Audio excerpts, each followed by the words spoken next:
So, we all know the state of mobile gaming has steadily gotten worse over the recent years. It's especially accelerated with the use of photo-generative AI and the rising creators like Voodoo. However, I feel there is one new gacha game that has come out that is worse than most games created by Voodoo. Hell, I think it's worse than the AI games. And that game is Echocalypse. I've played a lot of gacha games in my time, some more than I'd like to admit, but moving on.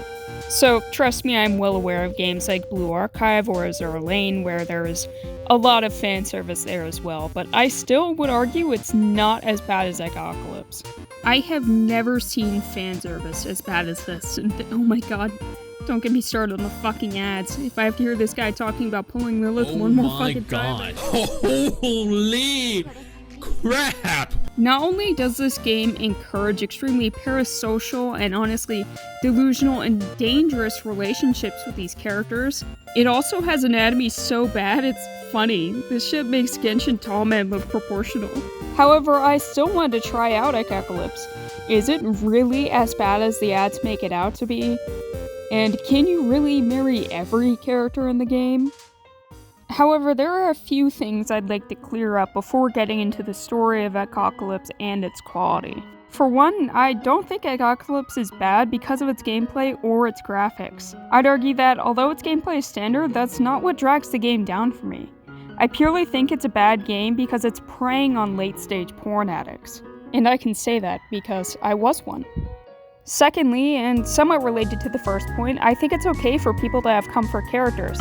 Two of my comfort characters are from Genshin, which is Hu Tao and Ryothus Lee. However, I feel that the marriage feature purposefully preys on the loneliness and desperation of the people who play the game for human connection. I would have totally brushed this game off as another shitty fanservice gacha game if I hadn't seen the ad about its oath feature, which made me feel the need to create my first ever YouTube video. I think more people need to be aware of how predatory the sexualization and romance are for lonely people. Now that I've cleared that up, let's talk a little bit more about the advertising before we start talking about the game. Oh god, the advertising. I mean, holy shit, just listen to some of these. Come on, how come I still haven't gotten an SSR? You go and sell my oil field. I need money to top up. Oh my god.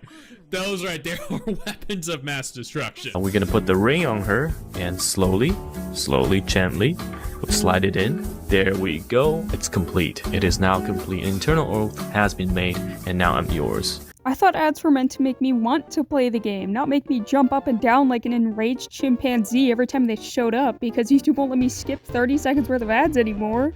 Yet, still, I wanted to try out the game. I figured, hey, can't be that bad, maybe it has a good and unique story. And once again, I was proven wrong. So when I first created my account, I immediately decided to make a guest account. I was far too embarrassed to link it to my main Google account. After creating your account, you agree with a cutscene that gives exposition to the main story, which explains that a large crystal called the Calamity came down from the sky, which this chaos obviously led to a lot of divide in the creations of factions and good and evil. The first thing I noticed is how similar this was to the plot of Dislight. A large object came down from the sky called the Miracle, bringing chaos and monsters. Along with that, a lot of people suddenly gained superpowers, or were able to create their own powers. This led to the concept of good heroes and bad heroes, and several different factions forming. Oh, and if it's not obvious, I'm going to be comparing the game to a lot of gacha games I've personally played. That doesn't mean I don't think they're the only games with similar plots, however. Obviously, art can be derivative, but almost every gacha game has one of the 3 same plots. All I'm trying to prove is that Echocalypse is not only a boring game, but an uncreative and repetitive one. It then goes on to describe that the old world was essentially destroyed and the new world is filled with war and conflict, and that the One came to the planet mysteriously and was going to save the world, which again is the current plot of Dislight, and I'm sure there are more games with this exact plot. You then get woken up by a woman named Sova, and I cannot recount how many games start with you being woken up by your token girl that represents the game for the rest of eternity. You are then given the option to pick your main character, who I named Lania Kea, because it's my favorite thing in space.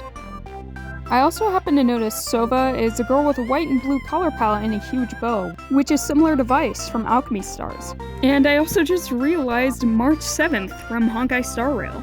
Not that their designs are super similar in concept, but all three of them are the first characters you meet. All three use big bows and fire off rapid direct shots to enemies, but all three have water-based powers, and all of them act as your first battle guide. Again, I don't say these as some gacha moment, but just trying to prove the true lack of originality. Also, can we talk about the fact Sova's ass is just straight up out this entire time? Now, I'm not gonna lie to you guys, I don't know if it was because I was tired, but I did my absolute best to pay attention to the storyline, and I still don't know what they're talking about half the time. Despite watching my footage back multiple times, I still can't figure it out. It feels like it's trying to explain way too many plots at once. Within the first few minutes of dialogue, they touch on the war between the Bifrost and Eastrise versus Naboo, while also trying to explain the war between you and your younger sister, while also trying to explain why Horus wants your sister, and also wrapping you into a training program with the people you just met. I'm sure most of it would have been explained the more I played, but...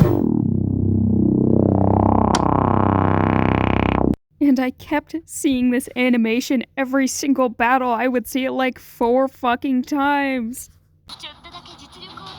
I kinda wish it was like Dislight where the animation doesn't show every time. Oh my god, this is the 3rd time this fight. Oh my god. Oh my god, I want to stop seeing that animation so bad. Oh my god. Oh my god. Maybe there is a way for me to turn off animations in the settings, but I already uninstalled and I'm not going to go check. I had no urge to play the game longer than I felt was necessary, because nothing made me want to continue to play. Even when I tried to look past character design, it was still nothing spectacular. It was just another gacha game set to die by its 3rd anniversary. The character design still felt bland despite those, and every time I saw a character, all I could do was notice how similar they were to another character. The combat felt repetitive despite me having the option to somewhat engage in it, and having the animation play every time just added to the repetitive feeling. And the tutorial would just not leave me alone. Everything felt like a drag. Everything was repetitive and something I had seen countless times before.